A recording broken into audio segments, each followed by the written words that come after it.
Welcome to Reality Tea Times 2, the podcast where we discuss all the trash reality TV we love to hate.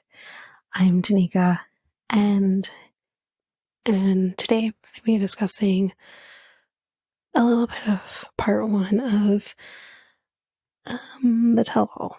So, before we do, let's just discuss what we're going to be doing with the 2 episodes with the break coming up. So we will be covering each episode in the new year when we're back up and running.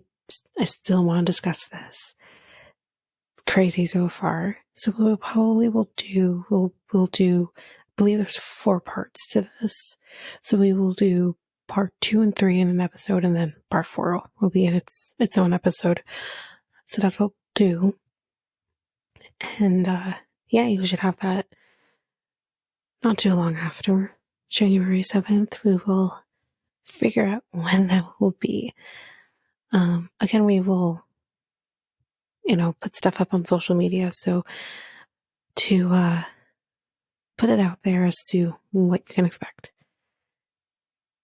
So I think that's it for that quick announcement, but let's do a little hot goss before we hop into the episode.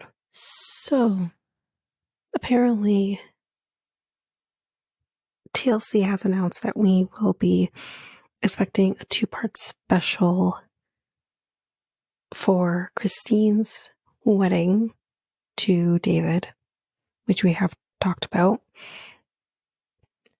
And this is going to be a 2-part special. They TLC announced by saying Christine Brown and David Woolley are getting married in a lavish ceremony set against the red cliffs of the Utah desert, and you are invited.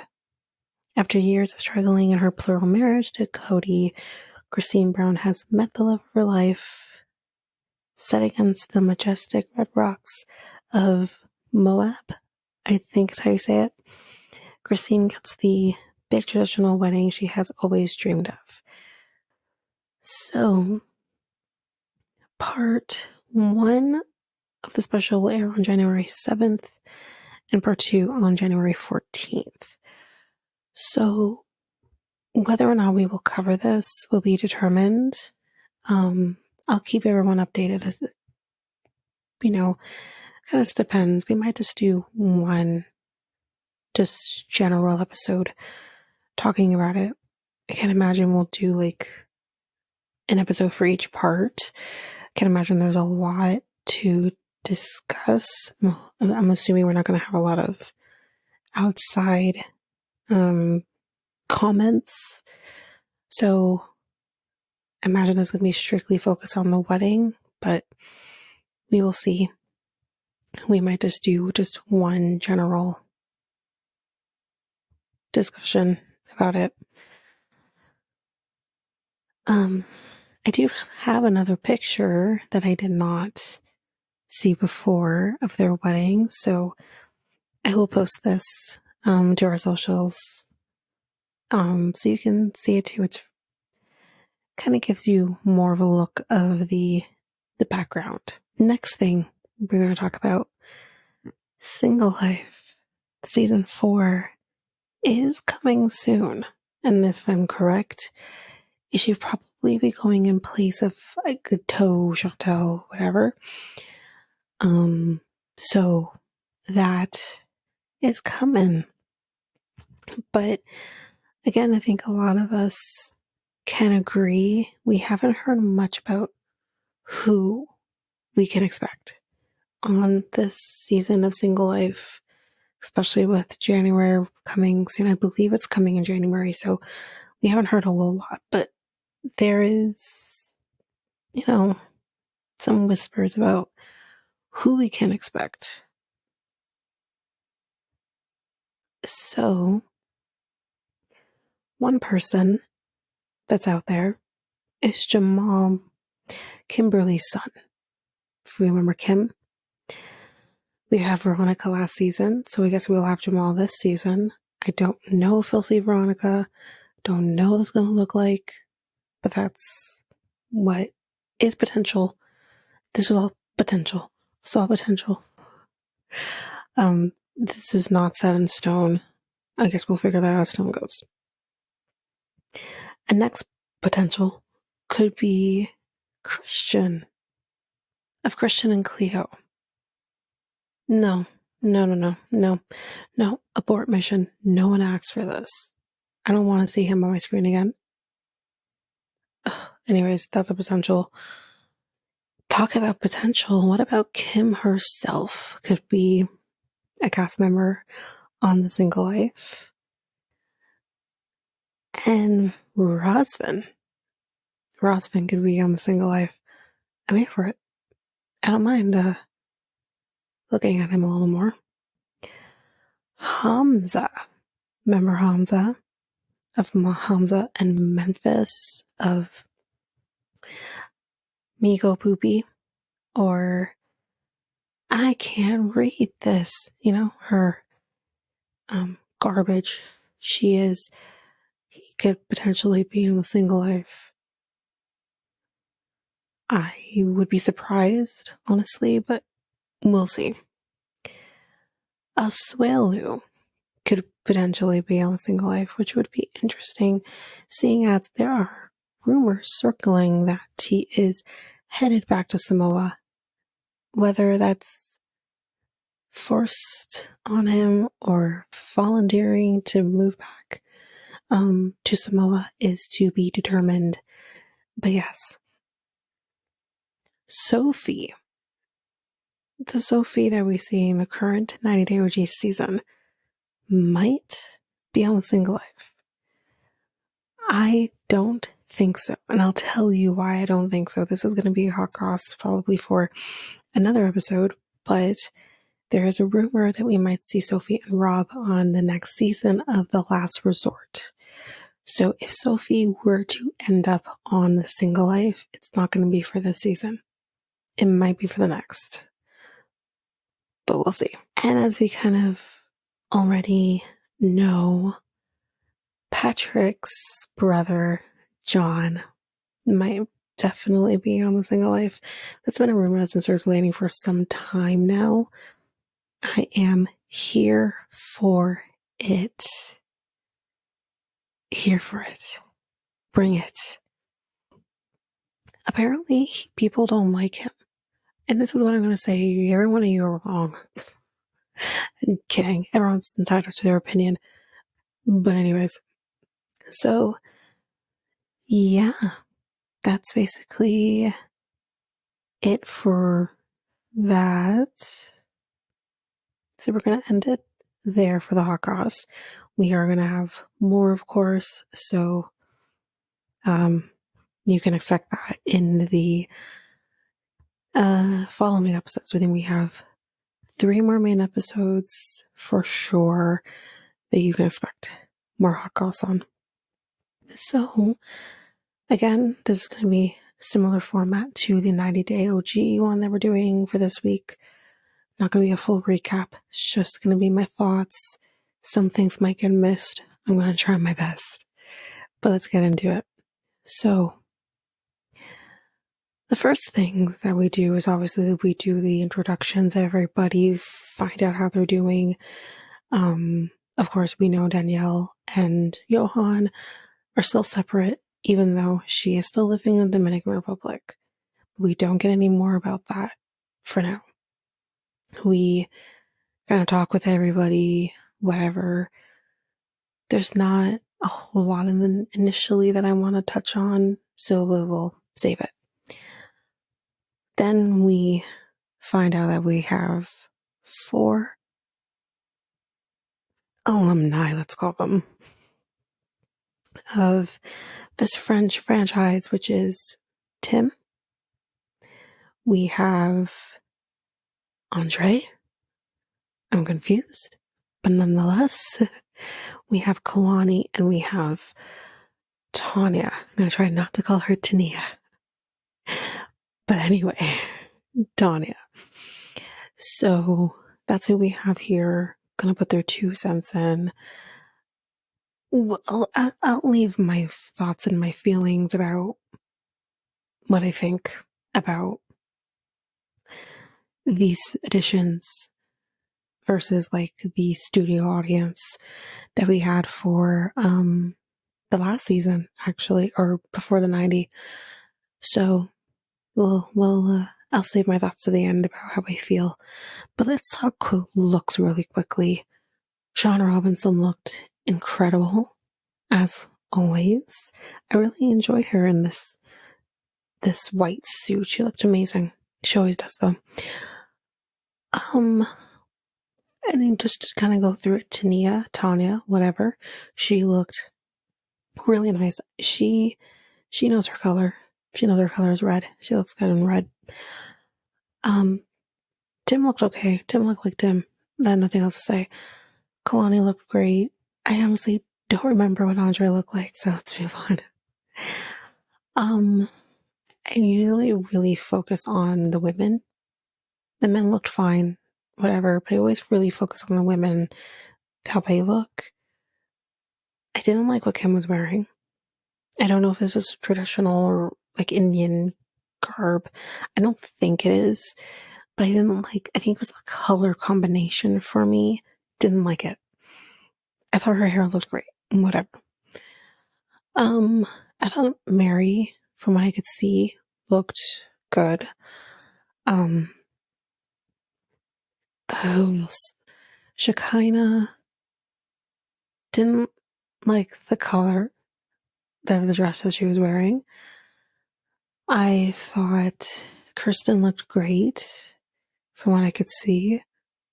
Holly looked like a hot mess, but what is to be expected? I do like the light color of her hair, prefer it. However, I know it's shorter too. However, did she brush her hair? Like, I was very confused. Sorry. What else? Who else? Did I miss anybody? Um, mm, oh yeah, Danielle. Fuck. Danielle, I'm here for the pony. I'm here for the pony. But when your roots are showing, I have a problem with a different color pony. I honestly cannot remember. Well, she was wearing a green dress, I think. I just think the color of the dress didn't quite do it for me. Again, that might be, I can own it because I don't really like the color green. So that might be why. Anyway, I think I've covered all the looks that is memorable to me. So let's hop into these people. So I'm going to save the worst for last. And I'm going to jump into, I'm kind of going to go backwards, honestly. So let's start with Kirsten and Julio. He doesn't want to be called Julio. He never said he wanted to be called Julio, so we'll call him Julio. Their big thing here is that she may or may not have been cheating on him with this friend that she has, and that she maybe wasn't being honest with him about this friend. She says nothing happened with this person. They never kissed. Nothing ever happened. But that she's being kind of sneaky about it. The problem is we don't have enough context. We are still awaiting the reveal of whatever is on his phone. I think there's nothing to what he has on his phone. I'm just going to throw it out there. But anyways, okay. Here's what I'm going to say. Because we are going to see next week to her say he met someone else while he was still with her. So, whatever. Does two wrongs make a right? No. But my thing is, first of all, I don't think she was cheating on him. That's just me. But number two, if she were to have cheated on him, why would he make the decision to move to the Netherlands at all?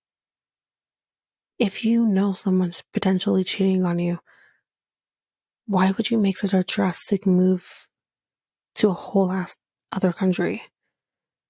But then the thing is, again, is what's bothering me here is we are not addressing the issue with this couple, which was, for those who don't remember, he makes the plan to move to the Netherlands, yet he had absolutely no fucking intention of doing it and didn't end up doing it because his family encouraged him not to.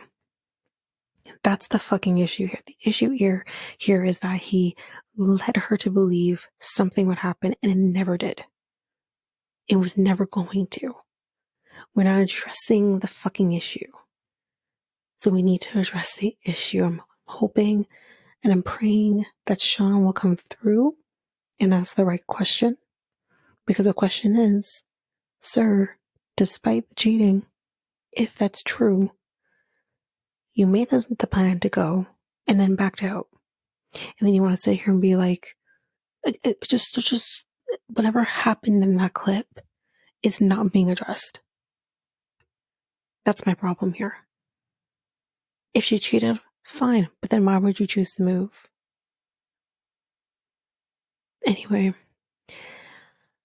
so I have nothing really more else to say on Julio and Kirsten. And for now, we'll see how things go with the next episode. So the next thing that happens is Shekinah and Sarper. This bitch needs therapy. Here's what I'm going to say. The first thing I want to say about this whole thing is this woman, if you caught it, I don't know, but I caught it. She said, he is like a leader to me. And he is a good leader for us or for everyone or something around those lines. And I'm like, wait a minute. Is this like a twin flame situation? That's what it felt like to me. It felt like he's defined masculine, you're defined feminine, and this is your twin flames, you gotta make it work. That's what it felt like. It felt very Jeff and Shalia. It felt very weird. If you haven't watched anything involving twin flames, don't walk, run to your nearest streaming service and watch either on Netflix or Prime. I believe the one on Netflix is called Escaping Twin Flames, and the one on Prime, although I didn't watch that one, is shit. I can't remember, but I'm sure if you type in Twin Flame, it'll come up. So yeah, it felt very cult-like to me, the way she described it. Now, I don't want to shame anybody in their kinks or whatever. It's not for me. But if you're into the dominant, submissive thing, that's fine. But if I don't know how to address this, because the thing is, like, is this supposed to be a subdom throughout life? Kind of like a 50 Shades of Grey was supposed to be. That's what Christian Grey wanted. You know, for those who watched the movies or read the books, he wanted a submissive in life. You know, if you know, you know. Is that kind of what this is? Or is it like what it ended up being more so was a subdom in the bedroom? Like, I'm confused here. But she says, like, she wants a leader in her relationship. That's what she needs. And listen, I have nothing against a woman wanting a man to be a leader in their relationship. To a certain degree, yes, I like the idea of my partner leading to a certain extent, but you best believe that I'm going to have a say in my life and what happens in our life. And I'm going to be right there beside you to help you through whatever it is. We're going to be able to be the final decision makers, both of us. But you will still want that speck of leadership from your person. If you're in a, not even as if you're in a heterosexual relationship, in any relationship, I get it. But there's a difference between leadership and control and manipulation. And this person is just a classic control freak, as he puts it, and a manipulator. These freaking messages she claims are loving and enduring and so cute makes me want to throw up. If my man were to call me and tell me, don't contour, it makes your lips too big, don't go dark color, don't eat any carbs, if they give you options, ask me first, wear this, I want you to look like this. Like, they both need help for different reasons. There is this codependency on her part, and then there is this narcissism on his. It's just, it's weird to me. And I actually had a little bit of a revelation in this moment, watching her kind of justify everything that he's done. And that is, this is a woman who grew up in, I'm not saying there are cults, because it's not. I think what you may think about, people who live the way she did in her early life with living Amish. But the similarities between, depending, Amish lifestyle is the Amish lifestyle. I know certain sects or more so communities are different than others, but very similarly to the Amish community, Sarper is telling her how she can dress, telling her how she should look, telling her what she should eat, basically controlling her life no differently than someone in the Amish community would. And if you don't follow my rules, you're going to be excommunicated. How's that any different than the lifestyle she claimed she wanted no part of and made her parents leave?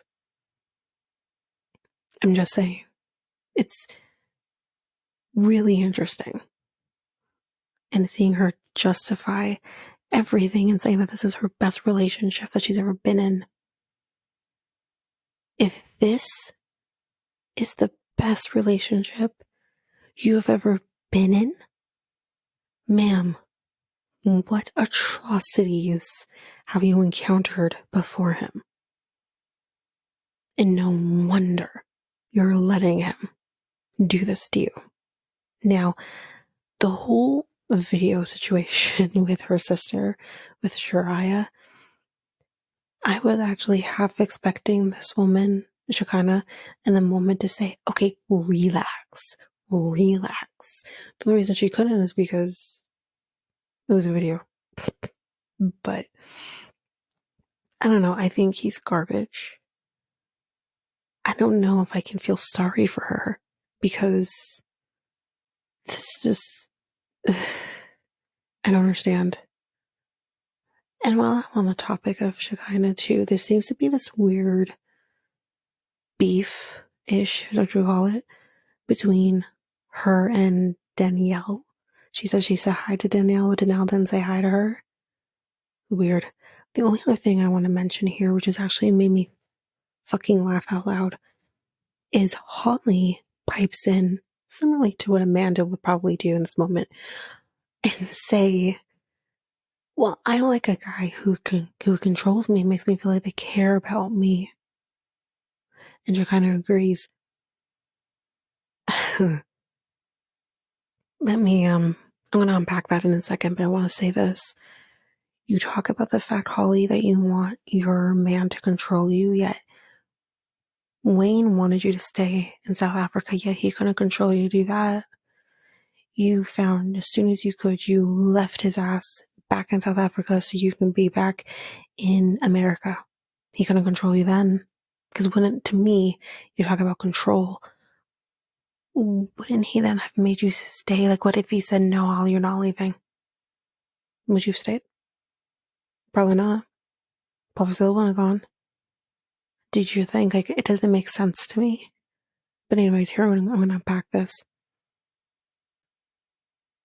Again, the term leadership in a relationship is one thing to an extent, but there's a fine line between leadership, which to me feels very patriarchal, and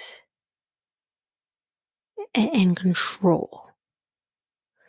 But if I'm, as a woman who is in a relationship where my man respects me and respects my opinion and respects my boundaries, I'm hearing another woman basically say, I want a man to control me. It makes me feel like they care. That is a psychopathy that needs to be examined and dealt with. That's a fucking scary thought. And a scary thing to say. I was like, no. What went wrong?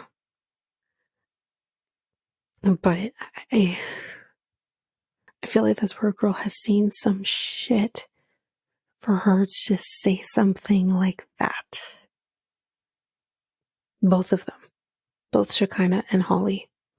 And the thing is that it seems like these two have somewhat connected to some degree, because Holly will literally say Shekinah's a sweetie, Shekinah's a Shekinah, and I'm not denying any of those things, but y'all have connected in a way that the others have not with either of you. Just seems a little interesting to me. Is this trauma bonding? Is it that you two just understand each other because you're both weird or something? Which weird is fine. There's nothing wrong with weird. But I'm just saying, like, what's going on here?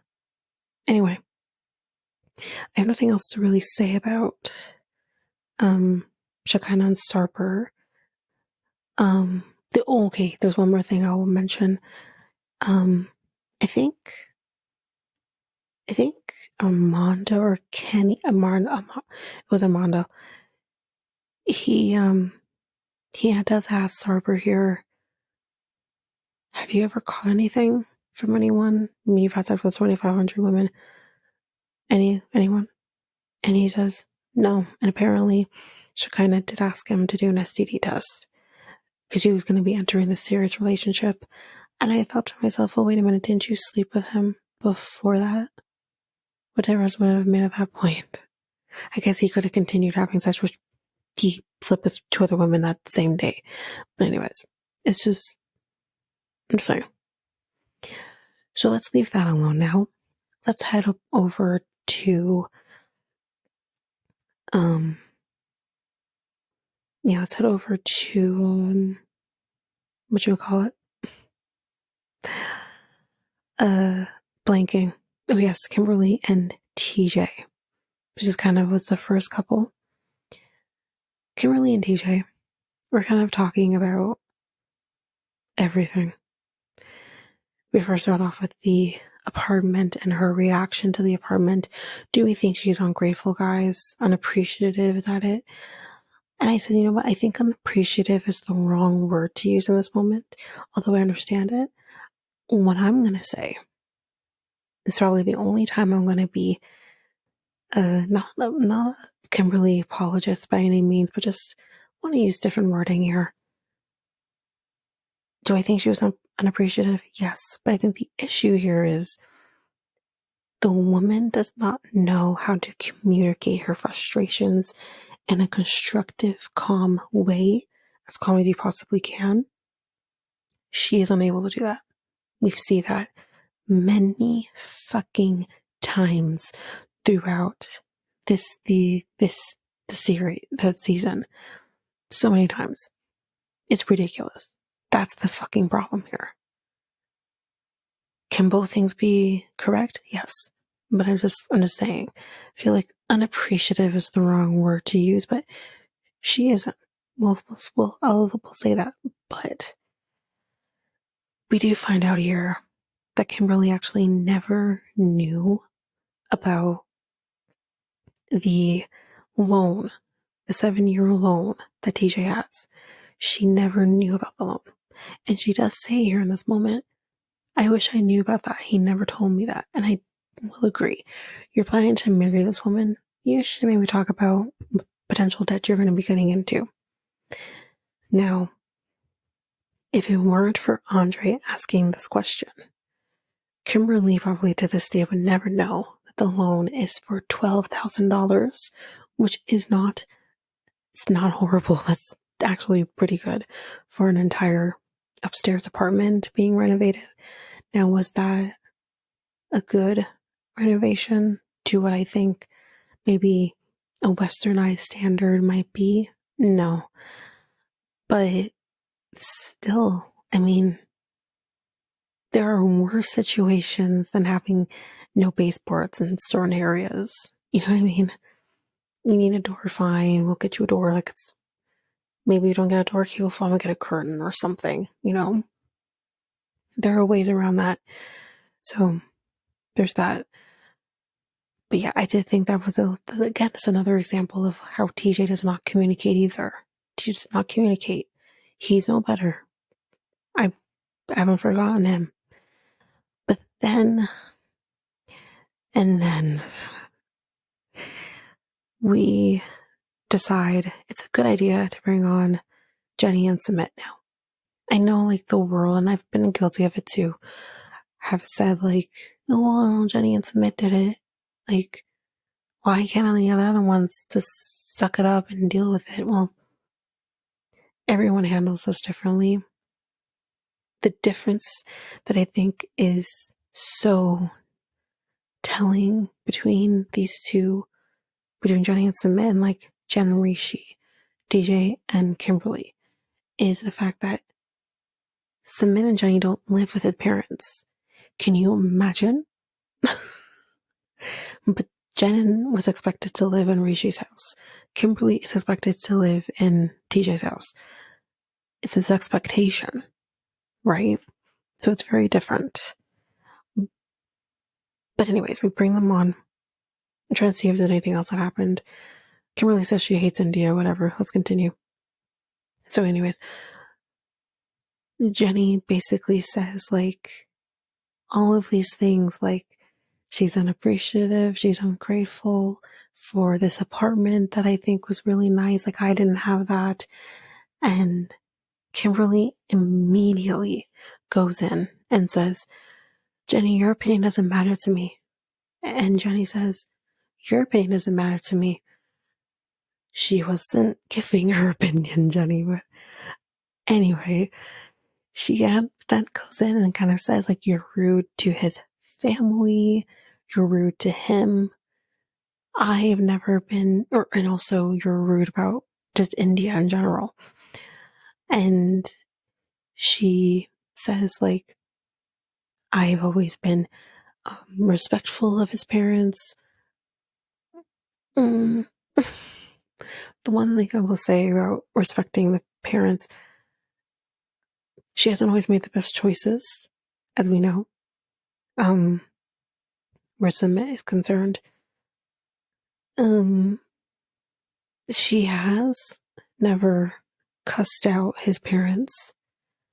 I think even if she did, he wouldn't translate it. But, well, the father speaks English actually, so that wouldn't work. But she's been pretty respectful of his family. It's been the other way around for the most part. And I mean, yes, have her and Submit gotten into pretty bad arguments that I thought until I met Kimberly. Yes, it's happened for sure, but there's a difference of getting frustrated and yelling in the moment. But then there's a difference between getting frustrated and yelling in the moment and then also demeaning your partner. And that is what Kimberly does. So anyways, Jenny says all of this. And then Jenny says, like, stay in America, don't come back here, which is not up to her. She says that a few times. And, Kimberly's laughing, which makes her look so fucking evil. But she's laughing at Jenny, all of this nonsense. And she basically says to Kimberly, "You're an ungrateful, spoiled brat." I think that's basically what she said. And Kimberly then decides to call her that I'm not going to repeat a "see you next Tuesday." Listen to me. If I ever have to cover this woman again past this season, I will not be covering her. Because listen, I don't care that it's towards Jenny. It has nothing to do about Jenny. But number one, she doesn't respect. I'm a huge believer in respecting your elders and not talking to them the way you might talk to your person your age. She doesn't respect Jenny in this moment as an elder. It makes me think like she doesn't respect any elder. And we see that with how she treats his parents. We don't know how she treats other people.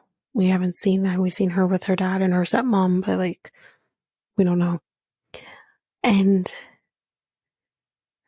then, but the biggest thing here for me is a woman calling another woman. That word is deplorable. It is disgusting. And it makes me just want to be sick. How dare you call another woman that? It's disgusting. We get enough shit from men in this world. We don't need another woman coming at another woman in that way, because basically she's telling you what you don't want to fucking hear. This woman came in for a fight immediately because she literally said, if anyone says I'm spoiled or this or whatever, like, I'm gonna like tell them how I feel, or say that their comments are unwanted or some shit like that. And I'm thinking, then why the fuck are you here? Why the fuck are you on the show? If you don't want people to put their 2 cents into your relationship, then why the fuck are you here? Like, seriously. I hate this bullshit of these people who are like, well, like, your comments are unwarranted and this and that. Like, I don't care or whatever. And it's like, you applied to the fucking show. You went through a casting process. And any fucking time you could have said, you know what, I want to do this. And I want my life out there. At any fucking moment. But instead, you chose to still do the show. So guess what, honey? Free game. I'm going to come for you. Every other podcaster is going to come for your ass. You're deplorable. You're a horrible human. Sorry. I could say more, but I'm not going to say it on this podcast. I did say it screaming at the television, but I'm not going to say it here. But you are a horrible, horrible, horrible person. And the thing is like, oh man. I'm a firm believer, and it takes a lot for me to say this, but I'm a firm believer that certain people should not be in a relationship. Some people should not procreate until they do the work that is needed. This woman needs to do work that is so needed. And then maybe then you'll be a little bit of a better person. Not to say that you should take bullshit from people, but just be, I don't know, better. Just, I cannot believe she called Jenny, "see you next Tuesday." I cannot believe it. Horrible. It actually makes me miss Angela. Because, oh my God. You know what? I'm going to take back everything I just said. I want these idiots to end up on Happily Ever After. And I want to see Angela on there too. And then they have to be on a tell-all and they have to be in the same room together. Kimberly, if you came for Angela the way you just came for Jenny, you know what? We're going to get your tombstone ready. I hope you pick out your burial plot, because you're dead. Angela will come for her, rip her a new fucking asshole. Oh. Anyway, I don't think I have much else to say. I definitely talked longer on this than I thought I would, but I don't think I have much else to say. Next week looks really good. But again, as mentioned, you will still get full recap. Well, not a full recap, but you might get similar to this with those episodes in the new year. You'll probably get part 2, part 3 as one, and then part 4 as its own. And then we will say goodbye to the season of Till until maybe the next month, and they bring it back. Who knows? Anyway, that is it for The Other Way. So if you like what you heard, please rate, review, and subscribe to the podcast. And you can rate a review on either Apple Podcasts or Spotify. And I have a new thing that I want to start trying, and that is that every 4 or 5-star review that we get, I'll read it on the podcast. So if you want to hear your review on the podcast, please rate and review on Apple Podcasts or Spotify or wherever you're able to rate and review. And if you want to connect with us, you can do so by going to Reality Tea Times 2 on Facebook, Reality Tea Times 2 podcast on Instagram or Threads, Reality Tea Times 2 pod on Twitter. You can also find us on Reddit at Reality Tea Times 2 pod. And you can also email us at realityteatimes2@hotmail.com. And don't forget, you can find us on YouTube at Reality Tea Times 2. You can also subscribe, like, comment on there as well. We greatly appreciate that. And don't forget that I do have another podcast with my friend Mikkel called Next Take Podcast, where we talk about all kinds of different things. We currently have, this number can definitely change, but we currently have about 8 episodes. Roughly, we've talked about all kinds of different things. We have a lot of fun over there. So please go take a listen to us over at Next Take Podcast, which you can find us on YouTube at Next Take Podcast. You can also find us on our website, solo.to/Next Take Podcast. And don't forget, we have a website, and that is at solo.to/Reality Tea Times 2. And we also have a Discord, and I believe that's Reality Tea Times 2 as well. So you can find us there. But that's basically it. That's all the stuff. Of course, everything here that I've just listed will be in our show notes. All discount codes, special links to everything that we put in our ads are also in our show notes. And yeah, that's basically it, guys. Thanks so much. Bye.